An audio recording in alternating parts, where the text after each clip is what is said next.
Good morning sir. Good morning sir. आवाज आ रही है? Good morning sir. Good morning, good morning. हाँ। आवाज आ रही है? Yes sir. ठीक है, आप लोग माइक ऑन करिए।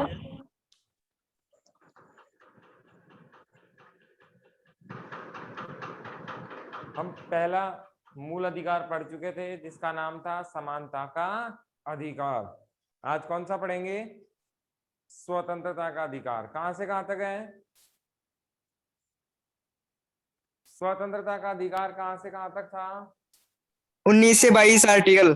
19 से 22। ठीक है, देखो अपने को एक 19 अगर आप देखना चाहो तो ठीक है, आप नोट डाउन कर सकते हैं।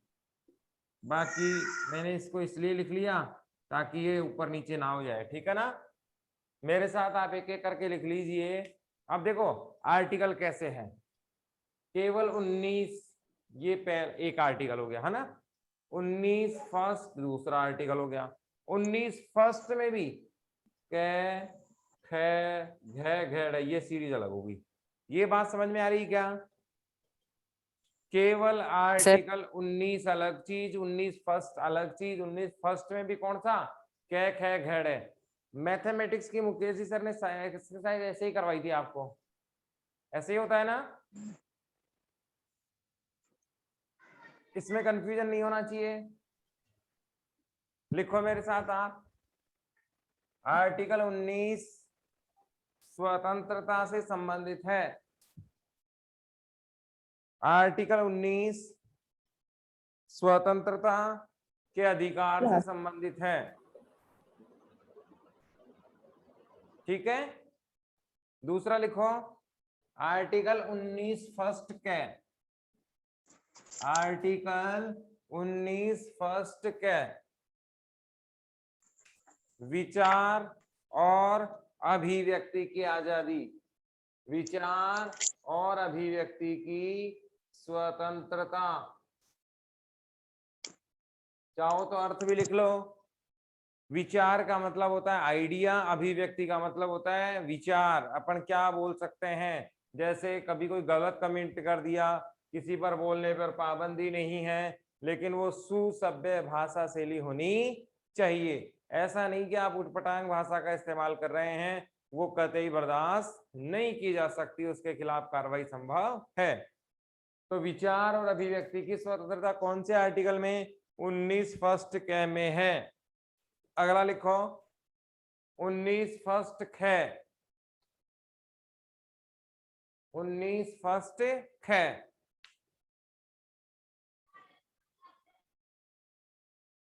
इसमें आपको ये ध्यान रखना है, अस्त्र शस्त्र रहित। किसके बिना? अस्त्र शस्त्र रहित शांतिपूर्ण सम्मेलन करने का काम। अब ये अपने को ध्यान में रखना है कि हमें सम्मेलन करने से कोई नहीं रोक सकता, लेकिन वे सम्मेलन कैसे होने चाहिए? अस्त्र शस्त्र रहित होने चाहिए। आपको पता होगा टिहरी बॉर्डर किसानों का आंदोलन चल रहा है ना। आपको ये भी पता होगा कि वहां पर एक विशेष घटनाक्रम हो गई थी उस बॉर्डर से लाल किले तक, कि लोग बाग हथियार निकाल के ले आए थे, तलवारें लहराई जा रही थी, पुलिस के विरुद्ध काम किया जा रहा था। तो ये सब किसके उल्लंघन करते हैं? स्वतंत्रता के अधिकार का उल्लंघन है। आपको स्वतंत्रता दी गई है, शांतिपूर्ण कहीं पर भी आप सम्मेलन कर सकते हैं। शर्त क्या है उसकी ये देखो। इसमें एक शर्त और भी है। शर्तें, आप जब यूनिवर्सिटी में जाएंगे, विश्वविद्यालय में जाएंगे, तो वहां पर आप क्या निकालेंगे? रैली निकालेंगे, जुलूस निकालेंगे, सम्मेलन करेंगे, भाषण देंगे, कार्यक्रम करेंगे। ऐसा काम होता है। जैसे राजस्थान यूनिवर्सिटी में घूमर प्रोग्राम होता है, पूरे साल में एक ही प्रोग्राम होता है, बहुत शानदार प्रोग्राम होता है। हमने खूब पार्टिसिपेट उसमें किया था, है ना। वास्तव में घूमर तो सांस्कृतिक प्रोग्राम होता है, सम्मेलन होते हैं इसमें, है ना। तो इसमें राजस्थान यूनिवर्सिटी के जो कैंडिडेट हैं उसमें शामिल हो जाते हैं। तो आप देखें, ये जैसे घूमर प्रोग्राम है, कल्चर लिटरेचर फेस्टिवल्स होते हैं, और भी जैसे एनुअली एग्जाम, एनुअल होता है ना, फेयरवेल होता है। ये सारे प्रोग्राम कहाँ होते हैं? अपने विश्वविद्यालय में होते हैं। लेकिन ये तो कैसे प्रोग्राम हो गए, विश्वविद्यालय के खुद के प्रोग्राम हो गए। लेकिन विश्वविद्यालय में चुनाव भी होते हैं। चुनाव के समय आप सबको संबोधित भी करेंगे। मान लीजिए आप क्या लड़ रहे हो, चुनाव लड़ रहे हो, ऐसे में आप किसी को सभा को संबोधित कर रहे हैं और अपनी ओर वोटों को आकर्षित करने का काम कर रहे हैं कि भाई मुझे वो आपको वोट देना चाहिए। ऐसी स्थिति में अगर आप अपनी परमिशन से ज्यादा भीड़ जुटा लेते हैं, रैली निकाल रहे हैं, सम्मेलन कर रहे हैं और उसमें परमिशन से ज्यादा यदि भीड़ आ जाती है तो आपके खिलाफ कार्रवाई होगी। ये जरूर ध्यान रखना। बहुत बार क्या होता है कि मित्र अपने मित्र के लिए गवर्नमेंट से परमिशन ले लेता है, थाने से या जो भी डिस्ट्रिक्ट मजिस्ट्रेट होता है उससे परमिशन दी जाती है, कलेक्ट्री से परमिशन बेसिकली मिलती है। वहां से यदि आपने परमिशन ले ली और उसका यदि उल्लंघन हुआ तो फिर आपके खिलाफ क्या होगी, कार्रवाई होगी। ध्यान रखना, जितने भी ये आपके अधिकार हैं वो सशर्त हैं, बिना शर्त के एक भी अधिकार आपको नहीं दिया गया है। फिर आगे देखो, संघ और सम्मेलन। इसमें क्या है, लिखो 19 फर्स्ट ग, जैसे गाय वाला। इसमें क्या है, संघ और सम्मेलन। आप क्या बना सकते हो, संगठन बना सकते हो, कहीं कोई दिक्कत नहीं है। आप सम्मेलन भी कर सकते हैं, कहीं कोई दिक्कत नहीं है। प्रॉब्लम कहाँ आएगी, ये संघ राष्ट्र हितों का उल्लंघन नहीं करने वाला होना चाहिए। ये संगठन सामाजिक प्रणाली को तोड़ने वाला नहीं होना चाहिए। अब संघ निर्माण की कुछ शर्तें आपने पहले भी पढ़ी है। हाँ जी सर, मुझे ना धुंधला धुंधला दिखाई दे रहा है। बेटा वो सर्वर की प्रॉब्लम है, नेट की कनेक्टिविटी प्रॉपर नहीं आ रही। तेजस्वी, नेट की प्रॉब्लम है थोड़ी सी, अभी थोड़ी देर में हो जाएगा। बाकी लोगों को नजर आ रहा है क्या? Yes sir. प्रॉपर नजर आ रहा है? Yes sir. आपके जिनको नजर नहीं आ रहा, एक्चुअली होता क्या है कि नेट की कनेक्टिविटी कहीं ज्यादा है कहीं कम है। ये बात हम भी समझते हैं ना, कहीं कॉल कटती हैं, कहाँ बहुत अच्छा नेटवर्क है। तो जो ये प्रॉब्लम आ रही है वो विद्यालय में भी नेट की वजह से ही आती है और आपके भी इंटरनेट की वजह से ही आती है, क्योंकि अपनी जो क्लास का माध्यम है वो सर्वर है और सर्वर पे कैसी स्ट्रेंथ है वो डिपेंड करता है कि क्लास का लाइव सेशन कैसा रहेगा। ठीक है, हाँ बिल्कुल। अगर कोई प्रॉब्लम आ रही हो 100% ही, तब तो उसका समाधान किया जा सकता है। तो ये थोड़ी देर में अपने आप ही क्या हो जाएगा, सही हो जाएगा। तो अगर आपसे पूछ ले 19 फर्स्ट ग किससे संबंधित है, तो संघ निर्माण से संबंधित है, सम्मेलन किए जा सकते हैं। ठीक है, आप में से पूरे भारत में कहीं भी कौन जा सकता है? मेरा सवाल सुनना, ज्योति शर्मा, सब लोग, आप में से पूरे भारत में सर्वत्र कौन आ जा सकता है, कहीं पर भी पूरे भारत में? यस या नो? क्या पूरे भारत में आने जाने की परमिशन है? Yes sir. नहीं, बस यही आपको ध्यान रखना है। ठीक है ना, देखो 19 फर्स्ट ग है ना, घड़ी वाला, सर्वत्र आने जाने की क्या है, अनुमति है। अब इसमें शर्त क्या है वो देखना खास बात है ना। आप पूरे भारत में कहीं भी आ जा सकते हैं, कहीं कोई दिक्कत नहीं। शर्त क्या है, जहां पर भारत सरकार ने मना कर रखा है नहीं जा सकते, इसमें बस यही सवाल पूछता है कि इसमें शर्तें बताएं। क्या पूछेगा, हमें पता है कि हम भारत में कहीं भी आ जा सकते हैं, कहीं कोई दिक्कत नहीं है, लेकिन इसमें शर्तें इंपॉर्टेंट हो जाती हैं। कैसे, क्या जम्मू कश्मीर बॉर्डर पे हम जा सकते हैं? नहीं जा सकते, भारत सरकार ने मना कर रखा है, केवल आर्मी जाएगी। क्या पाकिस्तान बॉर्डर को हम देख सकते हैं? नहीं देख सकते, अगर सेना की परमिशन है तो ही देख सकते हैं। क्या ऐसे क्षेत्र जहां पर शोध होते हैं, भारत की जो खुफिया एजेंसियां हैं, खुफिया जगह हैं, क्या हम जा सकते हैं? नहीं जा सकते। क्यों नहीं जा सकते? क्योंकि भारत सरकार ने वहां की परमिशन नहीं दी है। तो समझ में आया, सर्वत्र आने जाने की वे जगह हैं जहां पर रोक नहीं लगाई गई है, सामान्य है। अब आप कहोगे अरुणाचल प्रदेश ईटानगर क्या हम जा सकते हैं? बिल्कुल नहीं जा सकते, वहां पर अलग से आपको परमिशन लेनी पड़ती है, जैसे पहले जम्मू कश्मीर के लिए स्पेशल परमिशन होती थी। समझ में आ रहा है?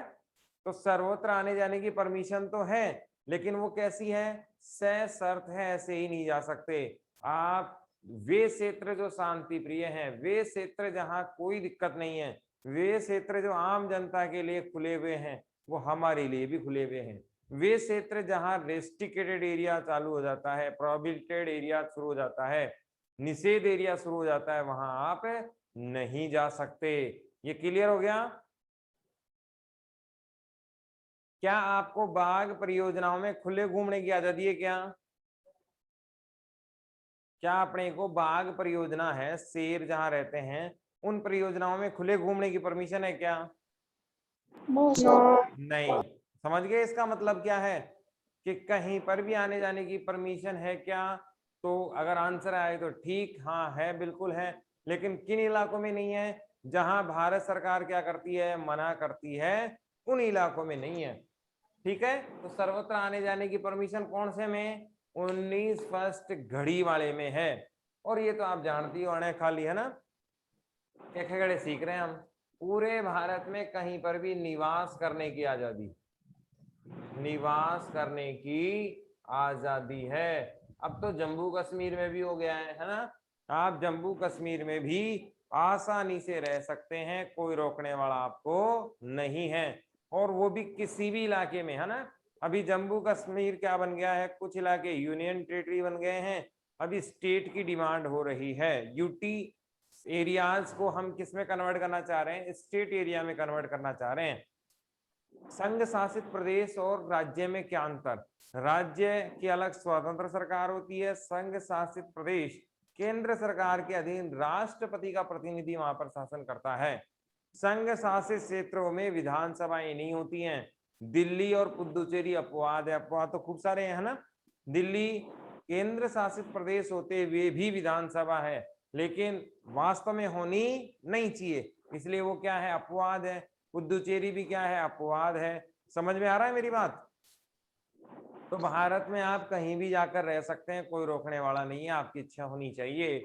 वे इलाके जो भारत सरकार ने बंद कर रखे हैं उसको छोड़ कर।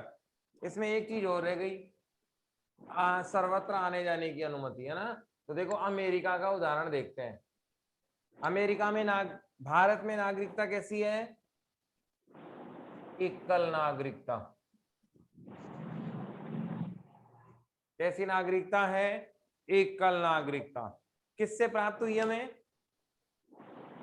संविधान से। किस आधार पर? जन्मजात आधार पर। आप में से कोई प्रधानमंत्री कार्यालय या विधानसभा कार्यालय या किसी भी ऑफिस में नागरिकता लेने गया था क्या, कि भाई मैं भारतीय हूं? नहीं गए। कहां से प्राप्त हुई? जन्म से प्राप्त हुई।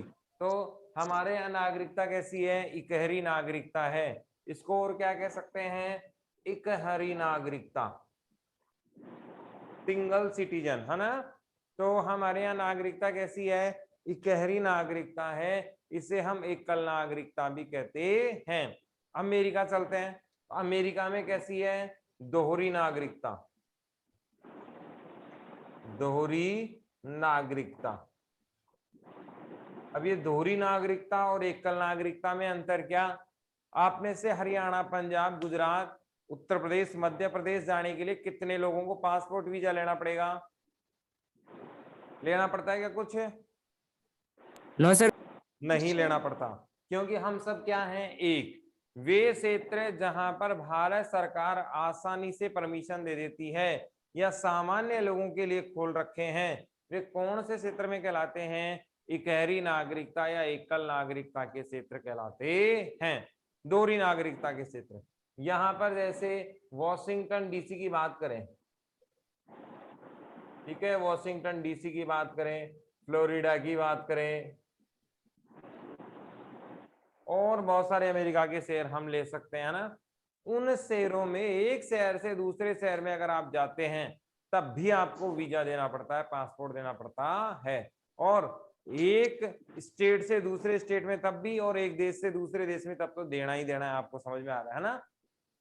वीजा और पासपोर्ट में क्या अंतर? पासपोर्ट आपकी जर्नल आईडी है, वीजा संबंधित देश में जाने पर आपको परमिशन दी जाती है।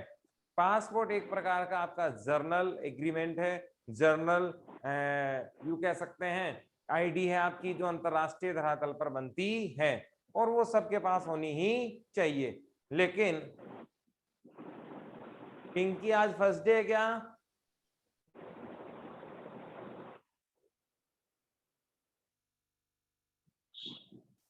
पिंकी चौधरी आवाज आ रही है? हाँ सर। ठीक है, फर्स्ट डे है क्या आज? Second day. ठीक है, आप वीडियो म्यूट कर दीजिए और क्लास कंटिन्यू कीजिए, ठीक है ना? तो यहाँ पर क्या देखते हैं हम लोग कि दोहरी नागरिकता में क्या है, एक तो राज्य से राज्य, जैसे राजस्थान से हरियाणा हम जाएंगे तब भी हमें क्या चाहिएगा, पासपोर्ट वीजा चाहिएगा। और भारत से नेपाल, भूटान, पाकिस्तान कहीं भी जाएंगे तब भी हमें क्या चाहिएगा, पासपोर्ट वीजा। पिंकी चौधरी आपने माइक बंद नहीं किया। आप जब भी क्लास ज्वाइन करें तो अपना माइक म्यूट होना ही चाहिए ताकि क्लास डिस्टर्ब नहीं हो। ठीक है बेटा, ये समझ में आ गया? अब देखो, वृत्ति या व्यापार की आजादी 19 में क्या है, वृत्ति या व्यापार की आजादी। वृत्ति या व्यापार की आजादी। अब ये भी बहुत सिंपल बात है, व्यापार हम सब समझते हैं, अंग्रेजी में इसे क्या कहते हैं, बिजनेस कहते हैं। और व्यापार आप अपनी इच्छा अनुसार कर सकते हैं, कहीं कोई रोकने वाला नहीं है। इसका मतलब ये नहीं कि आप बम बनाने लग जाओ, इसका मतलब ये नहीं कि गोला बारूद बनाने लग जाओ, ये नहीं है। ऐसी चीजें जिनको भारत सरकार परमिट करती है, ऐसी चीजें देखो 3 प्रकार की चीजें है ना। एक तो वो जिनके लिए लाइसेंस नहीं चाहिए, लाइसेंस नहीं चाहिए। एक वो जिनके लिए चाहिए, और एक वो जो बना ही नहीं सकते। 3 चीजें हैं। देखो, क्या आटे की चक्की लगाने के लिए लाइसेंस चाहिए क्या? बिल्कुल नहीं चाहिए, है ना। कोई भी आटे की चक्की लगा सकता है, वो भी बिना किसी कारण, बिना किसी लाइसेंस के अपना आजीविका के लिए लगा सकता है। क्या कोई मटके बनाने के लिए लाइसेंस चाहिए क्या? नहीं। क्या कोई नाई की दुकान के लिए लाइसेंस चाहिए क्या? नहीं। जितने भी वो सर्टिफिकेट वगैरह टके होते हैं ना, वो व्यापारी संघ के होते हैं, वो समूह बना होता है और वो समूह दबाव समूह का होता है, उसके होते हैं। सरकार ने ऐसी कोई परमिशन उनको नहीं दे रखी है कि भाई आपको ये लाइसेंस ही चाहिए, कहीं कोई दिक्कत नहीं। तो ये तो कौन से उद्योग हो गए या ये कौन से क्षेत्र हो गए जिनमें लाइसेंस की आवश्यकता नहीं है। अब आप बताओ, क्या भोजनालय के लिए लाइसेंस नहीं चाहिए? 100% चाहिए। क्या मिठाई बनाने के लिए, मेडिकल चलाने के लिए, हॉस्पिटल खोलने के लिए, स्कूल खोलने के लिए क्या लाइसेंस नहीं चाहिए? 100% चाहिए। हर कोई ये खोल नहीं सकता, इसके लिए निश्चित प्रावधान है और उन प्रावधानों को पूरा करेंगे तो ही आप क्या कर सकते हैं, इसको शामिल कर सकते हैं या इसमें व्यापार कर सकते हैं। अदरवाइज ये मामला चलने वाला नहीं है। तो आपको व्यापार करने के लिए सबसे पहले आवश्यक क्या है, कुछ उद्योग, कुछ क्षेत्र तो वो हैं जिनमें आपको लाइसेंस नहीं चाहिए, जबकि कुछ क्षेत्र वो हैं जिनमें आपको हर हाल में लाइसेंस चाहिए ही चाहिएगा। तीसरी चीज कौन सी है? ये वे उद्योग हैं जिनमें केवल और केवल भारत सरकार ही काम करती है। कौन से उद्योग हैं? केवल और केवल भारत सरकार काम करती है। आप में से प्लेन कौन बना सकता है? कोई नहीं बना सकता। ट्रेन कौन बना सकता है? कोई नहीं बना सकता। बम कौन बना सकता है? कोई नहीं बनाता। उपग्रह कौन बनाता है? कोई नहीं बनाता। कौन बनाती है? भारत सरकार। ऐसे उद्योग जो जोखिम भरे हैं और देश हित को दांव पे लगाया जा सकता है, ऐसे उद्योग केवल और केवल भारत सरकार ही लगाती है। बाकी सब काम आप कर सकते हैं। तो आपके पास उद्योग बचे कितने? 2। तीसरा तो बचा किसका? भारत सरकार का, तो उसको तो कर दो साइड में। सेना से संबंधित है, रक्षा विभाग से संबंधित है, ये सारे मामले भारत सरकार के होते हैं। तो आपके पास उद्योग कितने बचे? 2। व्यापार के ऑप्शन कितने बचे? 2। एक तो वे जो लाइसेंस के साथ आते हैं और एक वो जो लाइसेंस के बिना आते हैं। ठीक है, जिनमें लाइसेंस की आवश्यकता होती है उनमें लाइसेंस आपको लेना पड़ेगा, अदरवाइज आपके खिलाफ भारत सरकार कार्रवाई करेगी। नंबर 1 बात। दूसरी बात, अगर आपके पास वैध लाइसेंस है और अगर उसकी शर्तों को पूरा नहीं कर रहे हैं तब भी आपको कहीं ना कहीं दिक्कत आने वाली है। जैसे मेडिकल होता है, अपने मेडिकल देखा ना, दवाइयां जहां मिलती हैं, मेडिकल होता है और वहां पर बहुत सारी दवाइयां होती हैं। यदि लाइसेंस वाला व्यक्ति वहां काम नहीं कर रहा है एक्सपायरी डेट की दवाइयां हैं, तब भी आपके खिलाफ क्या हो जाती है, कार्रवाई हो जाती है। यहां से कोई सवाल पूछना हो तो बताओ। स्वतंत्रता का अधिकार अपना यहाँ पर कंप्लीट, और दो मूल अधिकार क्या हो, सॉरी अभी तो एक और बच गया, 20 बच गया, 21 बच गया ना, 20 21 बच गया, बिल्कुल। बताओ क्या दिक्कत है इसमें, कुछ पूछना है क्या बेटा? सर फिर 19 फर्स्ट चे में क्या है? 19 फर्स्ट के में है विचार और अभिव्यक्ति की स्वतंत्रता। नहीं सर 19 फर्स्ट चे चे तय तो नहीं है, फिर आगे आपने डायरेक्ट छह लिखा है। कहा? मैंने खाली बाद में सर आपने 19 फर्स्ट छह लिखा है ना, छह वृद्धि या छह व्यापार की आजादी। हाँ हाँ हाँ तो 6 से पहले 6 भी रहता है ना। बेटा, कई आर्टिकल ऐसे हैं जैसे 31 है, कुछ नहीं है, पढ़ेंगे ही नहीं अपन, है ना। जो अपने काम का नहीं है उसे छोड़ देंगे अपन, है ना। 39 को नहीं पढ़ेंगे, 31 को नहीं पढ़ेंगे, 19 टैग को नहीं पढ़ेंगे, ये काम के ही नहीं अपने, है ना। अपने संबंधित नहीं है, अपने सिलेबस के भाग भी ये नहीं है, ठीक है। ओके। आगे बढ़ो और लिखो इसमें,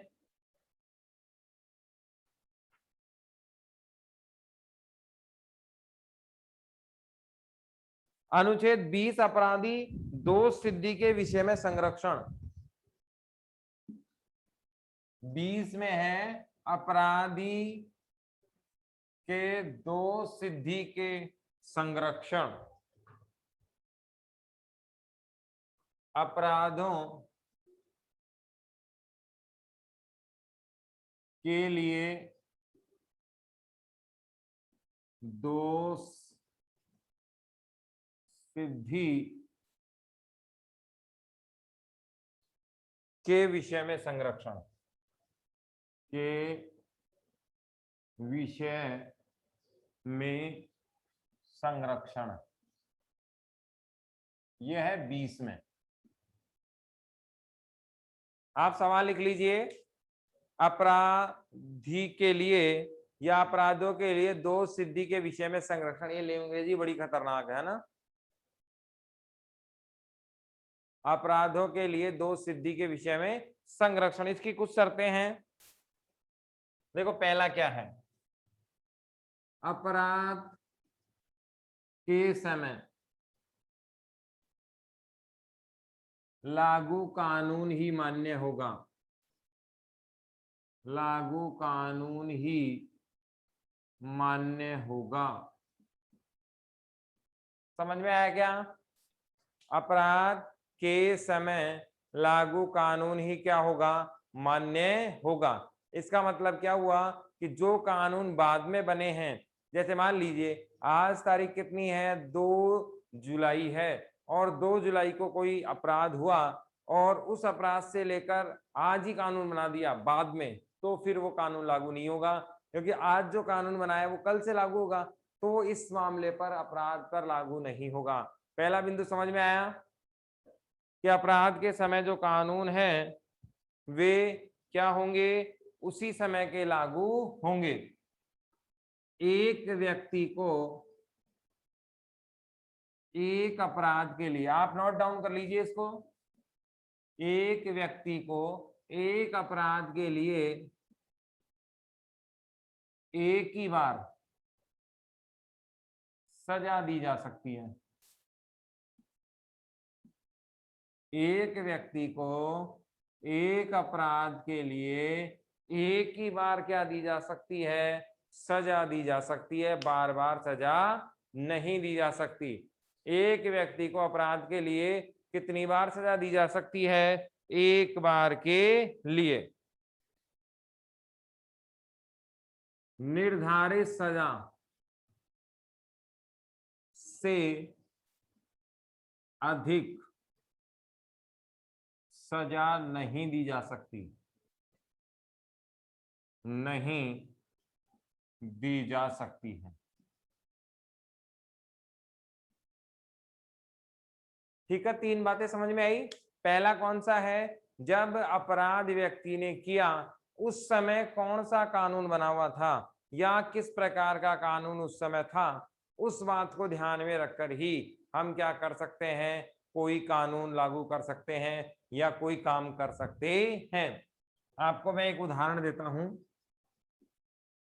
निर्भया हत्याकांड। यह हत्याकांड लगभग सब जानते हैं। दिल्ली में एक बच्ची के साथ जघन्य अपराध हुआ था, उस हत्याकांड का नाम ये दिया गया और उसमें कहा गया कि जो बालिकाओं के साथ अपराध में शामिल होंगे,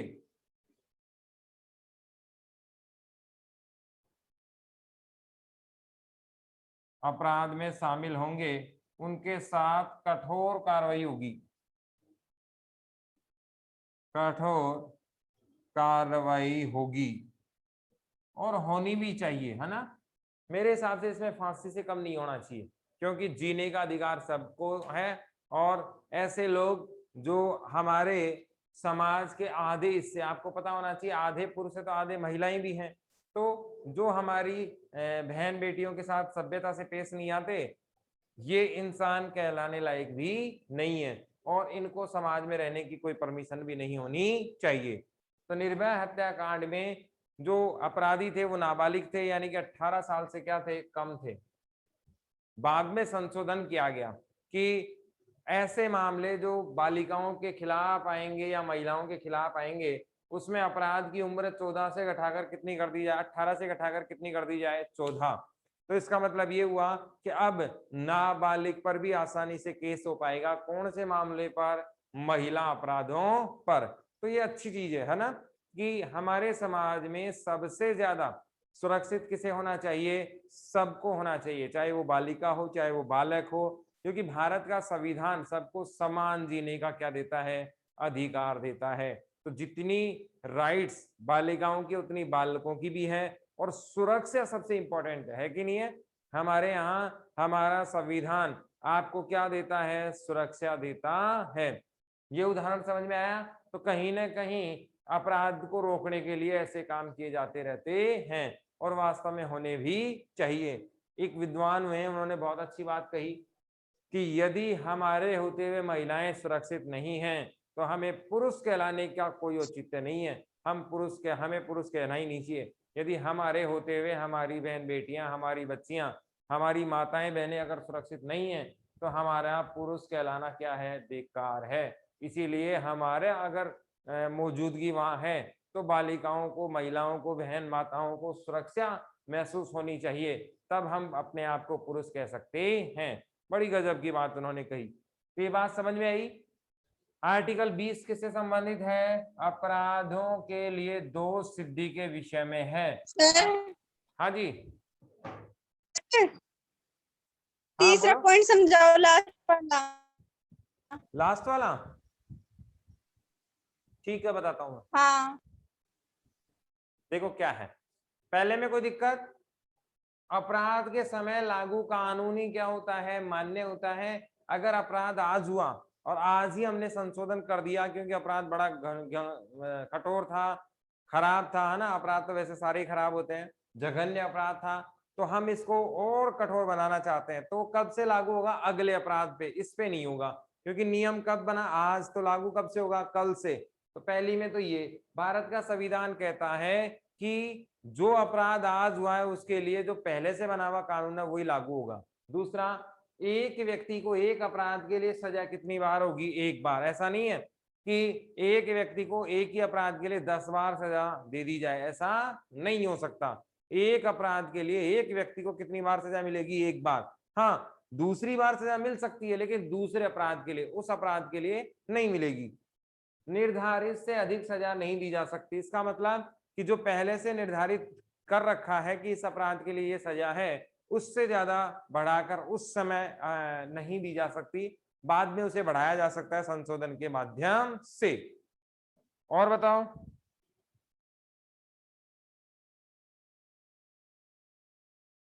और कुछ पूछना है इसमें से? सवाल लिख लिया। अपराधों के लिए दोष सिद्धि के विषय में संरक्षण को स्पष्ट कीजिए। अगला है 21। जीवन, व्यक्तिगत स्वतंत्रता का संरक्षण, जीवन व व्यक्तिगत स्वतंत्रता का संरक्षण। इसको वेरी इंपॉर्टेंट कर देना, काम आता है। आपके जीवन की और व्यक्तिगत सुरक्षा का काम कौन करता है? भारत का संविधान करता है। ठीक है, बस इसमें एक शर्त याद रखनी है आपको, क्या? आपातकाल कब लगा था? आपातकाल लगा था 25 जून 1975। थोड़ा सा ये भी याद रखना, कौन थे? इंदिरा गांधी जी थे। प्रधानमंत्री कौन थे उस समय? इंदिरा गांधी जी थी। तो ये भी अपने को थोड़ा सा याद रखना है कि जीवन और व्यक्तिगत संरक्षण का जो अधिकार दिया हुआ है वो कब दिया गया, सॉरी किस मूल अधिकारों में था और कौन से आर्टिकल में है? 21 में, अनुच्छेद 21 है, हमने पढ़ा था। जीवन और देह की स्वतंत्रता कौन से में? 21 में। आपातकाल की बात करें तो 25 जून 1975 को क्या लगा था? आपातकाल लगा था। प्रधानमंत्री जी कौन थे? इंदिरा जी। इस समय व्यक्ति के जीवन व देह की स्वतंत्रता को भी छीन लिया था, को भी क्या कर लिया था? छीन लिया था। अब ये भी आपको ध्यान रखना है ना, कि जीवन और देह की स्वतंत्रता कब छीनी गई? तो ये छीनी गई थी आजादी के बाद 25 जून 1975 को आपातकाल में।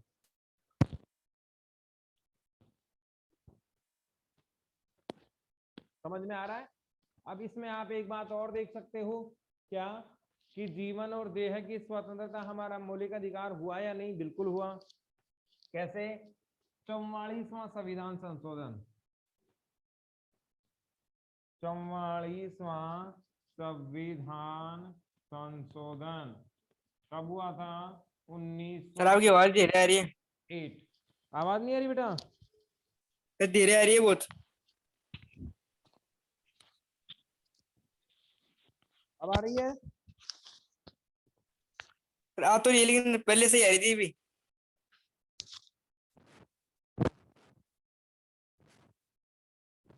अब आ रही है बेटा? सर बहुत धीरे आ रही है।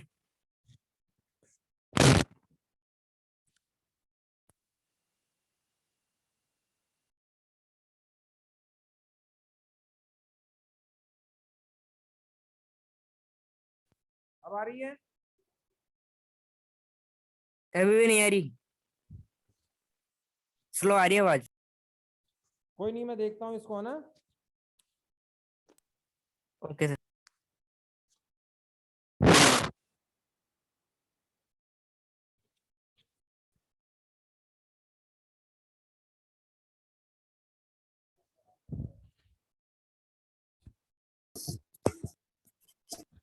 बेटा अब यस सर, आ रही है। अब आ रही है। तो संविधान संशोधन कौन सा था? 44वां संविधान संशोधन था। और कब हुआ? 78 में हुआ। इसमें क्या बना दिया गया? जीवन और देह के जो स्वतंत्रता का व्यक्तिगत और जीवन या देह का अधिकार था उसे और महत्वपूर्ण बना दिया गया और कहा गया कि आपातकाल में भी अब इसे हटाया नहीं जाएगा। बात समझ में आई क्या? कि पहले तो आपातकाल में हटाया जा सकता था, कौन सा?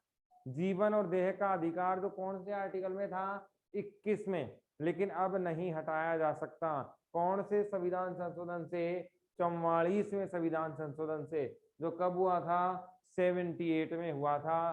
किसके समय हुआ था भैया? सरकार किसकी थी? इंदिरा गांधी।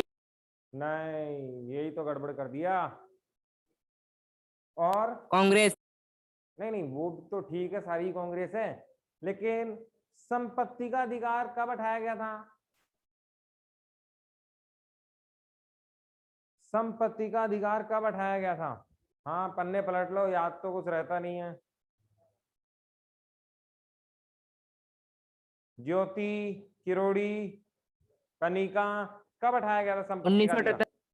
1978 में। 1978 में। और प्रधानमंत्री कौन थे?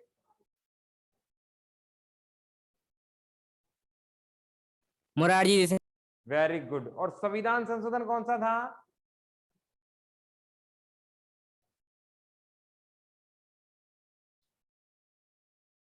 चौवालीसवां। कौन सा था? 44वां। यही तो मैंने अभी भी लिखा है, वही चीज जो संपत्ति के टाइम लिखी थी सेम लिखी मैंने। संविधान संशोधन कौन सा? 44वां। कौन सा हुआ, कब हुआ? 78 में हुआ। प्रधानमंत्री जी कौन है? मोरारजी हैं। तो यही काम मोरारजी ने दूसरा भी किया, पहला तो संपत्ति का, दूसरा ये, और भी बहुत सारे काम किए, समझ रहे हो ना? तो ये संविधान संशोधन कौन से वाला है? वही है जो संपत्ति वाला ही है, ठीक है ना? तो ये अपने को ध्यान में रखना है कि मूल अधिकारों में से संपत्ति का अधिकार कब निकाला जाता है? 78 में निकाला जाता है। कौन से संविधान संशोधन से निकाला गया? 44 से निकाला गया। और सरकार किसकी थी? मोरारजी देसाई की सरकार यहां पर थी। अब लिख लो बंदीकरण के संरक्षण के अधिकार। बंदीकरण में संरक्षण के अधिकार 22। बंदीकरण में संरक्षण के अधिकार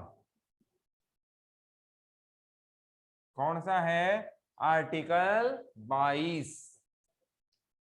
बंदीकरण में संरक्षण के अधिकार, बंदीकरण में संरक्षण के अधिकार, आर्टिकल 22।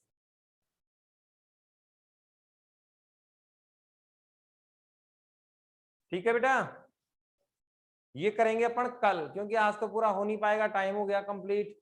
शिक्षा का अधिकार दोबारा करवाना पड़ेगा क्या? शिक्षा का अधिकार